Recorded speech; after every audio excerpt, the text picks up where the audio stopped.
Hey air signs, Gemini, Libra and Aquarius. In today's reading, we're going to take a look and see who's thinking about you, who has you on their mind. This is going to be a general reading, so it might not resonate with everyone. If you are interested in a personal reading, feel free to reach out and inquire. My email is going to be listed below the video.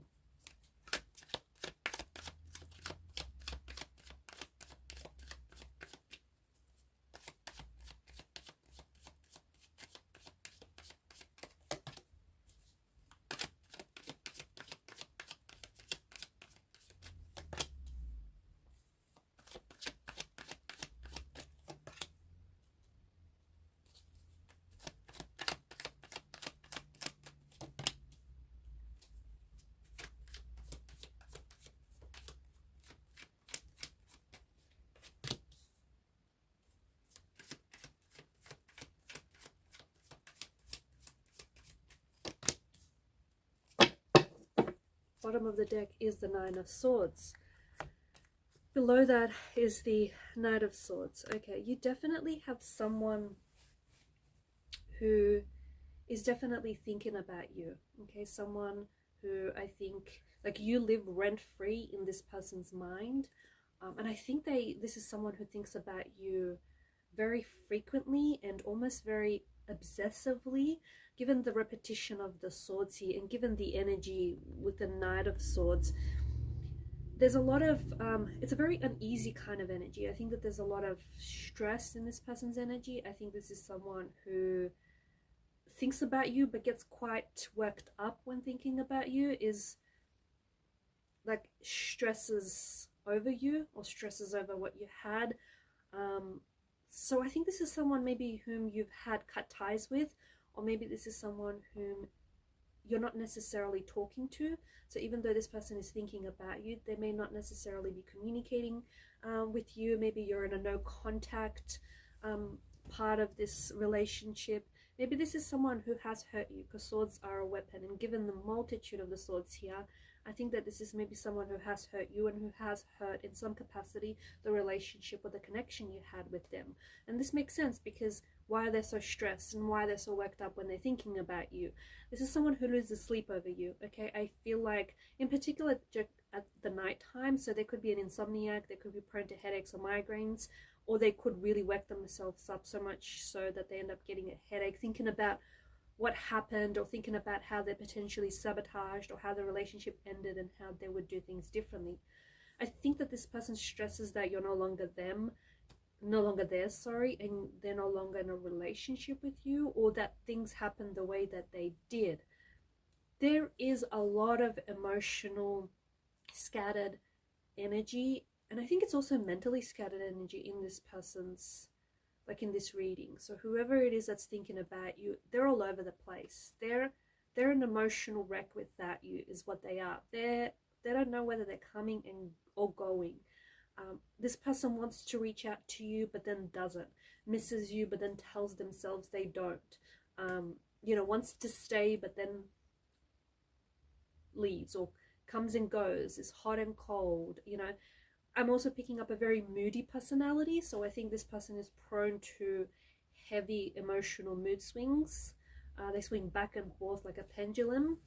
I also feel like this is someone maybe who has hurt you with their words that they've said, or maybe the both of you have hurt each other with the words that you have said. I think this is someone who, particularly during the night time, I think they lose sleep over you. So I don't know if you had this, like, used to text a lot or used to get on the phone to each other late at night, used to spend a lot of hours on the phone, but this person feels like their nights are really cold and empty and lonely without you.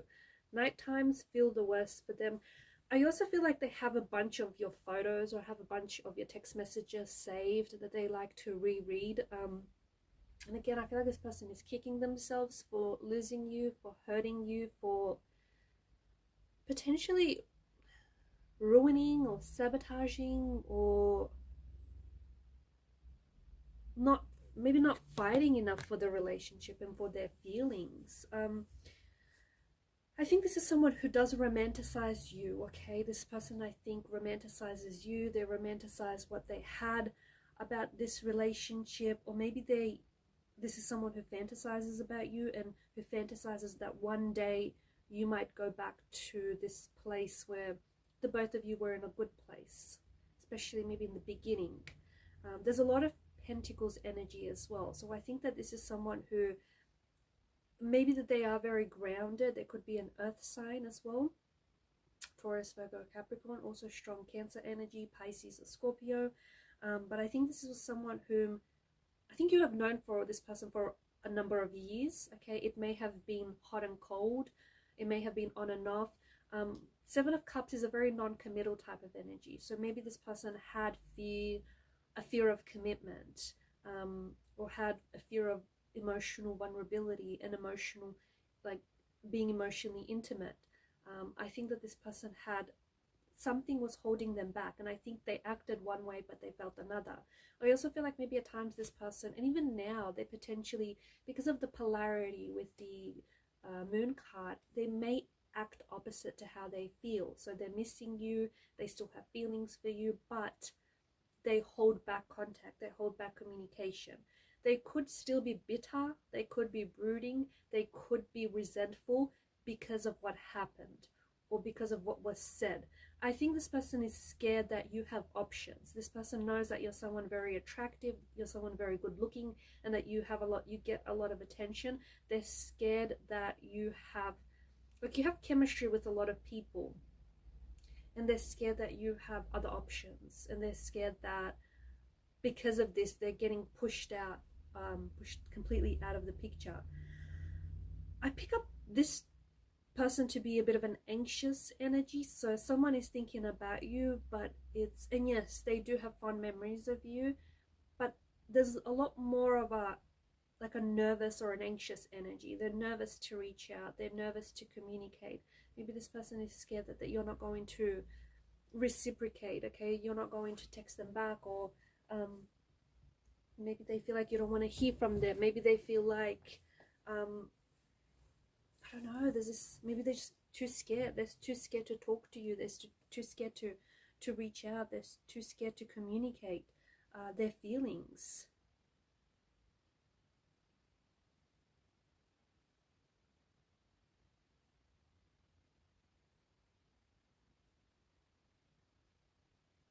I do think, yeah, back to the the Page of Cups. I do think that there's an energy of them romanticizing the relationship.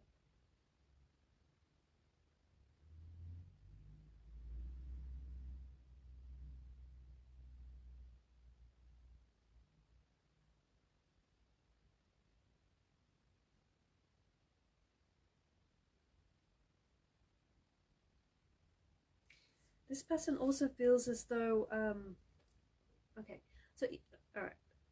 So even like the everyday things that you did with one another,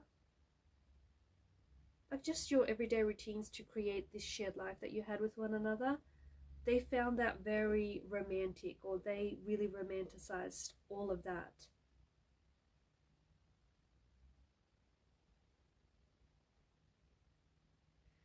Everything felt special to them when they were with you, or everything feels special to this person when they're with you or about you.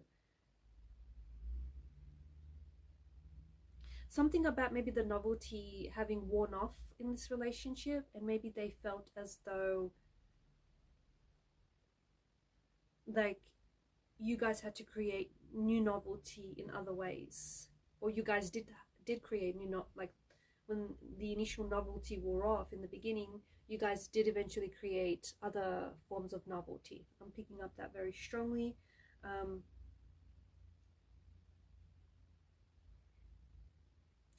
I feel like there was some sort of big change that shifted here for you and this person.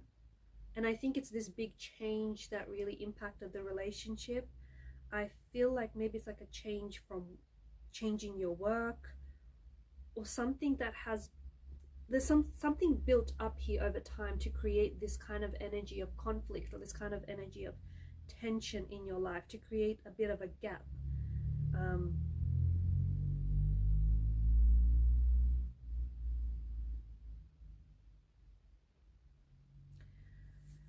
I feel like this person is I'm getting a very reflective kind of energy, so I don't know if this is the person that I'm talking to or the person that we are talking about, but it's like they're putting pen to paper, or it's like they're really they may be trying to put together a text message, like typing and retyping a text message to you, but never send it out. They could potentially be like relishing, journaling maybe, relishing on the memories that you've had. But there is a bit of a, yeah, there's this energy of reflection as well.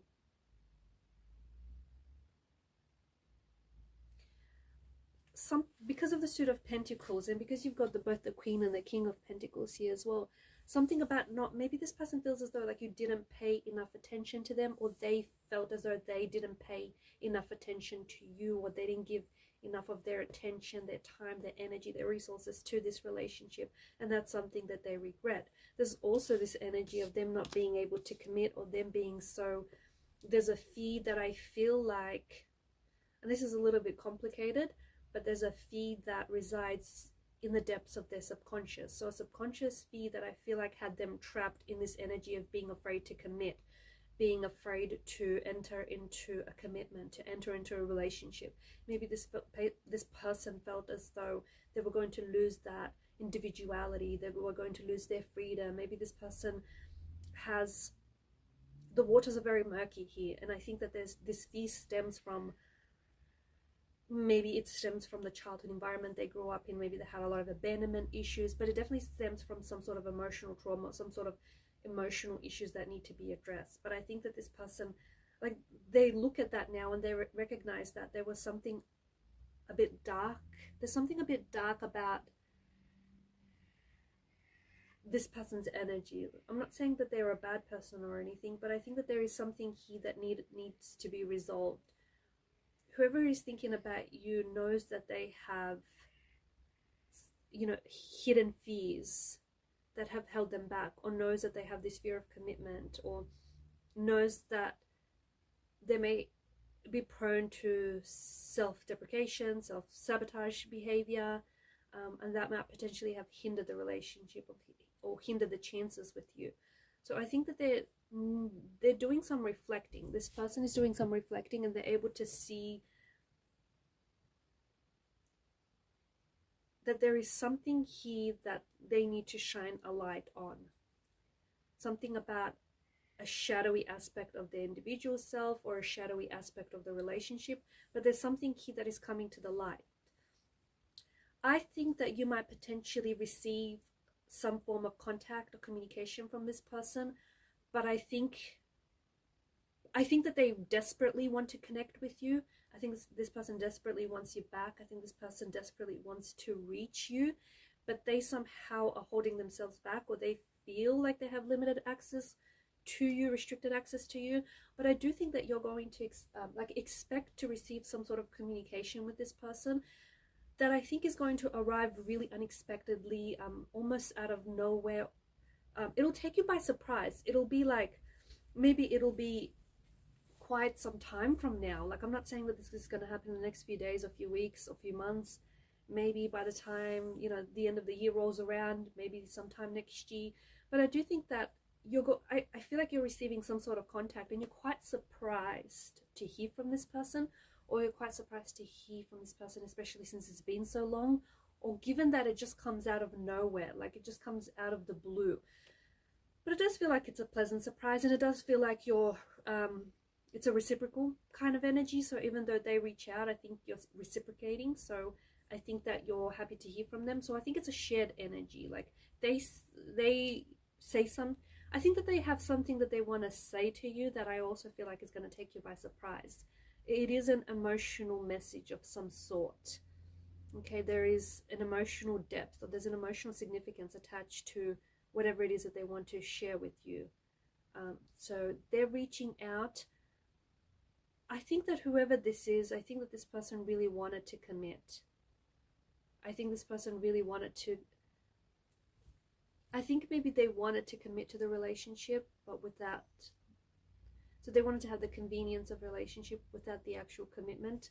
Not because that they, you know, they don't want commitment. I just think that they're very scared of commitment. I think that there's an energy of fear that traps them, that sabotages them. So even though this is someone whom you have maybe been in a relationship with for years, I think that there have been some cyclical patterns, some patterning of behavior, some patterning of emotions that have hurt the relationship, that have hindered the relationship, or possibly sabotaged the relationship, patterns that weren't healthy, patterns that weren't fulfilling. And those patterns, I think, are ultimately what got them, or what got this relationship in the end. Alright guys, I'm going to leave it at that. Thanks for watching and listening. Please show your support to the channel by liking, sharing and subscribing. Bye for now.